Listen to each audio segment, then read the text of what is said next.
फैसला लिया और उस फैसले के लिए हम लोगों ने लगातार आंदोलन करते रहे। जब हम चुनाव लड़ रहे थे तो उसके चुनाव लड़ने के क्रम में करीब 900 कार्यक्रम हम किए और 900 में 7 कार्यक्रमों में शिक्षक लोग हमेशा हमसे कहते रहे कि हमारे ऊपर नियोजित शब्द का काला कलंक लगा है, इस कलंक को आप हटाने का चुनाव के बाद जरूर काम कीजिएगा। और मैंने संकल्प के साथ कहा कि मैं अपने ही कार्यकाल में, जो मेरा 6 साल का कार्यकाल मिलेगा, अपने ही कार्यकाल में इस नियोजित शब्द को हटाने का काम करेंगे। चाहे इसके लिए मुझे जितना संघर्ष करना पड़े मैं जरूर संघर्ष करूंगा। दूसरा उनका मांग था, सबसे बड़ा मांग था कि हमको राजकर्मी का दर्जा चाहिए और हमें राजकर्मी का दर्जा दिलवाने के लिए आप हर संभव प्रयास करके हमको उस मंजिल तक पहुंचाने का काम जरूर करेंगे। और आज हम बहुत खुश हैं इस बात से कि कैबिनेट में ये प्रस्ताव पास हो गया, कैबिनेट में इस बात पर मुहर लग गई कि सभी नियोजित शिक्षकों को राजकर्मी का दर्जा मिलेगा। उनको दक्षता परीक्षा देना होगा और दक्षता परीक्षा के लिए उनको 3 बार मौका मिलेगा और उसके बाद सभी लोग राजकर्मी के दर्जे के पात्र हो जाएंगे।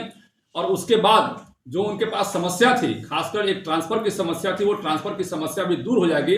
और बहुत सारी ऐसी समस्याएं हैं जो अभी वर्तमान में उनके साथ चल रही है, जैसे पेमेंट की समस्या है। राजकर्मी का दर्जा मिलने के बाद पेमेंट की समस्या भी जो उनके हमेशा एरियर में रहते हैं वो समस्या दूर होगी। तो एक साधे सब जाए 90%। हमने कहा था कि मेरा अर्जुन की तरह लक्ष्य है कि चुनाव जीतने के बाद हम सबसे पहला काम आप लोग को राजकर्मी का दर्जा दिलवाने का काम करेंगे। आपको याद होगा कि 13 जुलाई को भारतीय जनता पार्टी के नेतृत्व में पूरे बिहार में एक बड़ा आंदोलन हुआ। उसमें हमारे कई साथी जो है, कई साथियों को चोट लगा, कई हमारे विधायक को चोट लगा, गंभीर चोटें लगी, हमारे कई सांसद को चोट लगा।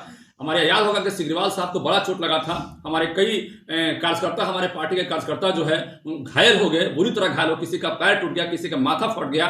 और उसमें हमारे एक मजबूत साथी जिन्होंने चुनाव में हमें मदद किया था, विजय सिंह जहानाबाद के, वो शहीद हो गए। आज निश्चित रूप से उस शहीद आत्मा को शांति मिलेगी, क्योंकि वो संघर्ष जिसके लिए वो शहीद हुए थे, आज उस संघर्ष का कहीं ना कहीं एक पड़ाव आज मिला है। लंबे समय से करीब 16 वर्षों से संघर्ष चल रहा था कि भाई नियोजित सब हटा दिया जाए, लेकिन पूरे बिहार में इस संघर्ष का अंत नहीं हो पा रहा था। और हमने इस संघर्ष का बीड़ा उठाकर भारतीय जनता पार्टी के नेतृत्व में एक बड़ा आंदोलन किया और कई दिनों तक यह आंदोलन चलता रहा। अंत में बिहार विधानसभा का घेराव किए और सरकार को मजबूर होना पड़ा। सरकार मजबूर होकर विधानसभा में और विधानसभा से बाहर भी और हर विधान परिषद में इस बात को बोली कि भाई हम इसको संज्ञान लेते हैं और हम एक कमेटी बना के इसका तुरंत ही निर्णय लेंगे और राजकर्मी हर हाल में हम देंगे और जो नियोजित शब्द है इस नियोजित शब्द को भी हटाएंगे। और जब इस संघर्ष का आज पड़ाव मुझे दिखाई पड़ा तो पूरे बिहार से कई शिक्षकों का, इवन की प्राइमरी शिक्षकों का भी फोन आया हमें कि सर आपने जो संघर्ष किया था उस संघर्ष का आज हमें मुकाम मिला। आज हमारे नियोजित शब्द को हटाने का सरकार ने काम कर दिया और राजकर्मी देने का सरकार ने फैसला लिया है। इस फैसले से हम भी काफी खुश हैं और पूरे बिहार के हमारे जो नियोजित शिक्षक हैं, चाहे वो प्राइमरी के शिक्षक हैं, चाहे वो हाई स्कूल के हैं, चाहे उच्चतर माध्यमिक शिक्षक हैं, सभी लोगों का सवेरे से फोन, दोपहर के बाद से ही फोन आ रहा है। सवेरे से फोन आ रहा था कि आज क्या होगा क्या होगा। दोपहर के बाद जब सरकार ने मुहर लगा दिया कैबिनेट में तो उसके बाद खुशियों का लहर दौड़ गया और पूरा मिठाई पूरा बिहार में बंटने लगा और जश्न का माहौल है। तो भारतीय जनता पार्टी के नेतृत्व में एक बड़ा आंदोलन को आज सफलता मिली है। हम इस सफलता के लिए भारतीय जनता पार्टी के पूरे टीम को और हमारे साथ जो संघर्ष में जितने भी कार्यकर्ता थे उन सभी कार्यकर्ताओं को हम धन्यवाद देना चाहते हैं कि आपके चलते आज इस संघर्ष में हमारी सफलता मिली है।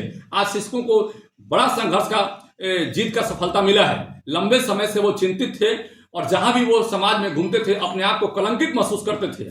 हमेशा ये सोचते थे कि हमारे ऊपर एक नियोजित शब्द का धब्बा लगा है और नियोजित शब्द सरकार ने हटा दिया। इस बात से आज बेहद खुश हैं।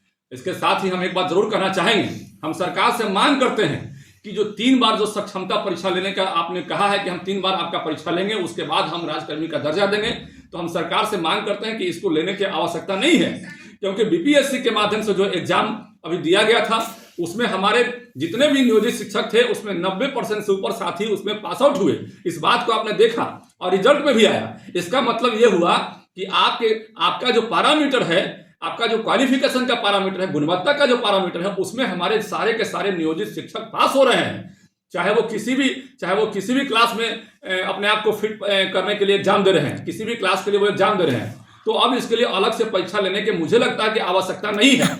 और सरकार से हम मांग करेंगे कि भाई अलग से उनको किसी तरह से प्रताड़ना नहीं दी जाए और जो खुशी का माहौल है इसको और खुशनुमा माहौल बनाइए ताकि एक आपके प्रति भी अच्छा मैसेज जाएगा। जी। उनके साथ जो बहुत सारी समस्याएं जुड़ी थी, जो प्रोविडेंट फंड में उनको पैसा कम मिल रहा था और भी कई ट्रांसफर की समस्या थी। कई हमारी महिला शिक्षक बहनें जो हैं पटना से बहुत दूर वहां पढ़ाती थी और ट्रांसफर का कोई ऑप्शन नहीं था उनके पास, इसलिए वो बहुत ही अपने आप को प्रताड़ित महसूस कर रही थी। अब उनके पास राजकर्मी का दर्जा जब उनको मिलेगा, जो आज कैबिनेट में पास हुआ है एक सक्षमता परीक्षा देकर, उसके बाद वो सारा उनका जो है ऑप्शन खुल जाएगा। वो कहीं भी अपने आप को अपना ट्रांसफर ले सकती है। कई लोग तो अपना मायके से ससुराल नहीं गई और कई लोग ऐसा हुआ जो घर से बाहर ही नहीं निकल पाई। ठीक है, शादी करने के बाद उनको ससुराल जाना था लेकिन ससुराल नहीं जा पाई। तो इस तरह की स्थितियों में बदलाव आएगा और सब लोग अपने स्वेच्छा मुताबिक कहीं भी अपना ट्रांसफर ले सकेंगे। और जो सरकार से राजकर्मी को जो वेतन मिलने में जो परेशानी नहीं होती है उसका भी वो लाभ ले सकेंगे। कई ऐसे और भी चीजें हैं जो राजकर्मी के साथ जुड़े हुए हैं। उन सारी समस्याओं का समाधान आज उनके दिमाग में आज उनके चल रहा होगा, क्योंकि खुशी के इस माहौल में, जश्न के माहौल में सैकड़ों फोन हमें आए हैं कि आज हमारे लिए जिंदगी का सबसे बड़ा अवसर है, बहुत ही बड़ा खुशी का दिन है। सर, बीजेपी और आप जो है वो श्रेय ले रहे हैं अपने संघर्ष की कहानी को बता के, लेकिन जो राजद है और नीतीश कुमार की जो गठबंधन की सरकार है उनका कहना है कि हमने बिल पास किया और शिक्षकों के हित में हमने काम किया है। हमारे भारतीय जनता पार्टी का जब विधानसभा घेराव नहीं हुआ और भारतीय जनता पार्टी के कार्यकर्ता जब तक संघर्ष नहीं किए, चाहे वो हम हो चाहे कोई और हो, तब तक उनके दिमाग में ये बात क्यों नहीं आई थी? उनके दिमाग में उस वक्त में तो बात आनी चाहिए थी। लगातार वो 16 साल से चिंतित थे। उनके चुनाव जीतने के बाद तेजस्वी जी ने वादा किया था कि चुनाव जीतने के बाद हम पहला कैबिनेट में ही सारा प्रस्ताव पास कर देंगे और सारे नियोजित कर्मी को हम राजकर्मी का दर्जा देंगे। कहां चले गए थे वो? जब हमने आंदोलन किया, जब हमारे साथी शहीद हुए, विजय सिंह शहीद हुए, तब उनको हाउस में जवाब देना पड़ा। हाउस में वो बात को जवाब देने पर मजबूर हुए। उसके पहले वो क्यों नहीं जवाब दिए थे? तो ये बात जो है, ये बात तय है कि भारतीय जनता पार्टी के नेतृत्व में जो बड़ा आंदोलन हुआ, हमारे कई साथी, हमारे कई कार्यकर्ता, हमारे कई विधायक, हमारे कई सांसद उस आंदोलन में हमारे साथ थे। और सभी के आंदोलन का, भारतीय जनता पार्टी के पूरे टीम का आंदोलन का ये देन है कि आज जो है सरकार को इस पड़ाव पर आना पड़ा कि वो जो है शिक्षक को राजकर्मी का दर्जा देंगे और नियोजित शब्द हटाएंगे उनके शब्दों से। क्या सैलरी भी मिलेगी? सैलरी बढ़ेगी जी, निश्चित रूप से जो पहले का सैलरी था उसमें वृद्धि होगी। जब राजकर्मी का दर्जा उनको मिलेगा, वो निश्चित रूप से वो उनकी सैलरी बढ़ेगी। जो भी उनके एडिशनल सैलरी उनको मिलना है वो निश्चित रूप से मिलेगी।